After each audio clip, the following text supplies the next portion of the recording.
Wildfire devastation into opportunity. Lawmakers in Sacramento just decided on a new plan that's been very controversial today to transform fire-scorched land into affordable housing. America, California Democrats just pulled off one of the most brazen property grabs in recent history, and they're using the wildfire victims as cover. California Senate just passed Senate Bill 549, which allows Los Angeles to buy fire-destroyed lots using your tax dollars and convert them into low-income housing projects. But here's the kicker. They're requiring at least 40% of the funding goes to affordable housing, not help the original property owners rebuild their lives.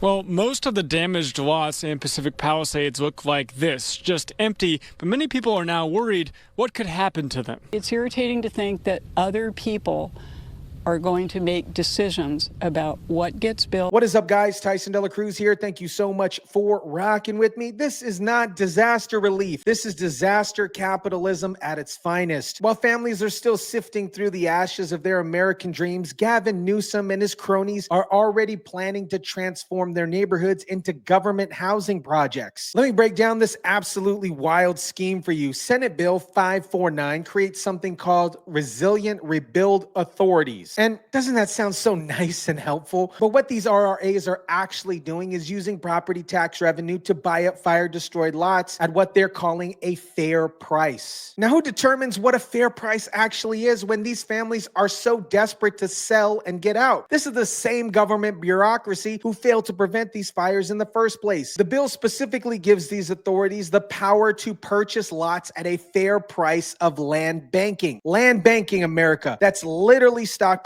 private property. It does sound quite a bit like Big Brother deciding what's good for all of us. The proposal, already passed by the state Senate, would allow LA County to make a so-called Resilient Rebuilding Authority group. The goal would be to address housing shortage issues, but it would also buy fire-destroyed lots and rebuild a percentage of them as low-income housing. But it gets worse. Governor Gavin Newsom has already allocated $101 million in taxpayer funds for multifamily low-income housing development in these devastated communities. While families who lost everything are struggling with insurance companies and trying to rebuild, the state is already planning to transform their former neighborhoods into affordable housing complexes. We had some low-income housing and we had affordable housing.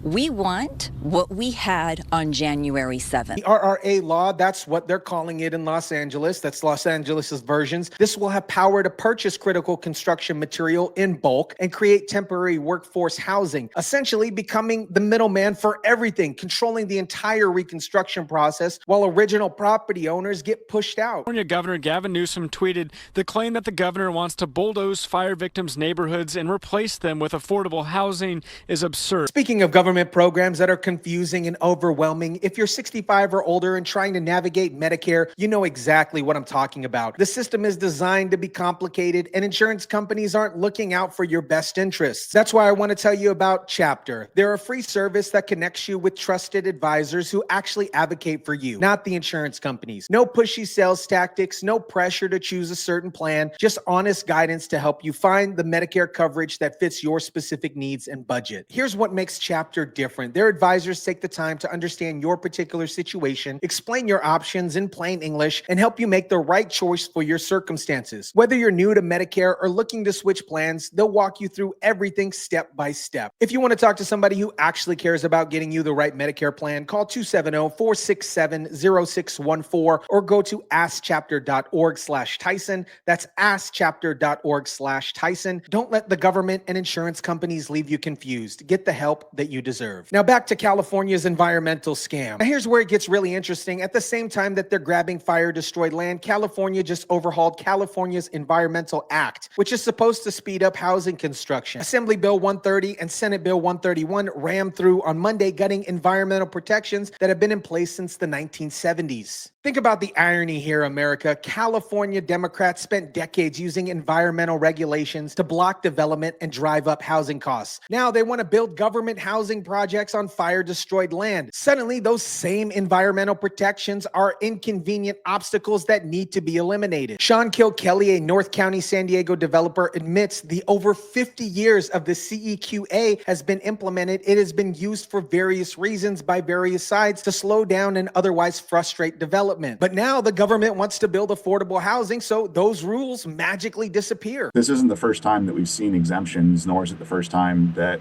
the state has tried to spur housing. New legislation only affects urban infill housing developments, housing built in and around existing developments up to 20 acres. Coincidentally, that's exactly the size of most residential neighborhoods destroyed by the fires. What are the odds? But wait, there's more. While California is seizing fire-destroyed properties for affordable housing, they're simultaneously lying about their homeless crisis to justify it. The Los Angeles Homeless Services Authority just released numbers claiming homelessness is down 4% in LA County and 3.4% in LA City. City and county leaders are celebrating some new numbers that show homelessness is down in the city of LA for the second straight year. But business owners we've spoken with say it doesn't match their reality. Business owners are calling complete BS on these numbers. Sergio Monero, who owns a cash-checking business near Skid Row, says we haven't seen any evidence of this at all. John Alley, a Santa Monica property owner, says we've shown that it's gotten worse, and all one needs to do is go out and they can see it. The numbers were greeted with skepticism and disbelief from downtown business owners. Alley has a property on the Santa Monica Promenade where he has openly displayed signs like Santa Monica is not safe. We've shown that it's gotten worse. Here's what's really happening. Santa Monica businesses and residents have been buying bus and plane tickets to send homeless people back to their home states. In just 2 weeks, they had a waiting list of 500 people and successfully sent 7 back home. That's not solving homelessness. That's exporting it. The LA Board of Supervisors is so fed up with LAHSA's lies and mismanagement that they voted to strip the agency of $350 million in funding to establish their own homeless service agency. When your own government doesn't trust the numbers, why should we? Moreno and Alley say the audit of LAHSA that revealed mismanagement and lack of accountability showed it can't be trusted. Officials say anti-encampment laws and programs like LA's Inside Safe have also worked, but acknowledge that there's still a lot of work to do. Now here's how Newsom forced this through. He literally held the state budget hostage until lawmakers passed the housing legislation. We have a situation here where the executive branch is telling the legislative branch that if it doesn't pass this trailer bill, that the budget itself will be null and void.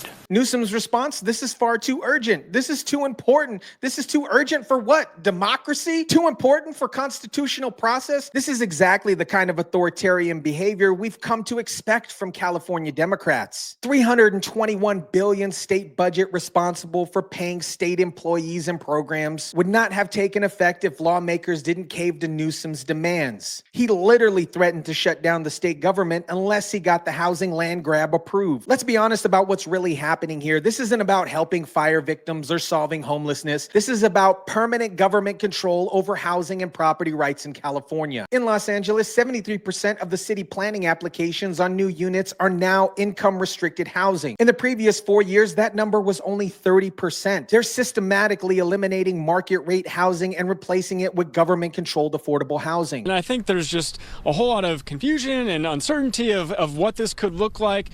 Generally speaking, it seems like just hearing from residents, they want everything to be like it was on January 7th. It remains to be seen what this could look like in a few years. The RRA authorities will have power to facilitate reconstruction over lost rental housing stock, including by promotion of accessory dwelling units, senior serving housing, and replacement of affordable housing lost in the fires. Notice, they're not talking about helping family members rebuild their single-family homes. They're talking about rental housing and ADUs. Environmental groups are opposing this because they know that it's a scam. San Diego chapter of Sierra Club said, in time when the federal government is rolling back environmental protection, it's sad that the government is following suit by ramming through deregulation via the budget process. America, what we're witnessing is the systematic transformation of California from a state that protects property rights to one that seizes private property for government housing projects. They're using the wildfire tragedy as cover for the largest property grab in California history. While fire victims are struggling with insurance companies and trying to rebuild their lives, the state is already planning to transform their former transform our neighborhoods into affordable housing complexes. This isn't disaster relief. This is disaster socialism. The same Democrats who spent decades using environmental regulations to block housing developments are now gutting those same regulations when they want to build government housing. The same officials who lie about homeless numbers to justify their spending are now seizing private property to build more affordable housing that won't solve the problem. This is what happens when you elect Democrats who believe government knows better than property owners, who think bureaucrats should control the housing market, and who use every crisis as an opportunity to expand government power. I'll keep you updated on this story as it develops, and remember, this is what happens when you give Democrats control. They don't solve the problem. They use the problem to justify taking more of your rights and your property. Let me know what you think about this. Drop it down in the comment section down below. Smash the like button if you kindly would. Share, subscribe, and as always, guys, I'll catch you on the next one.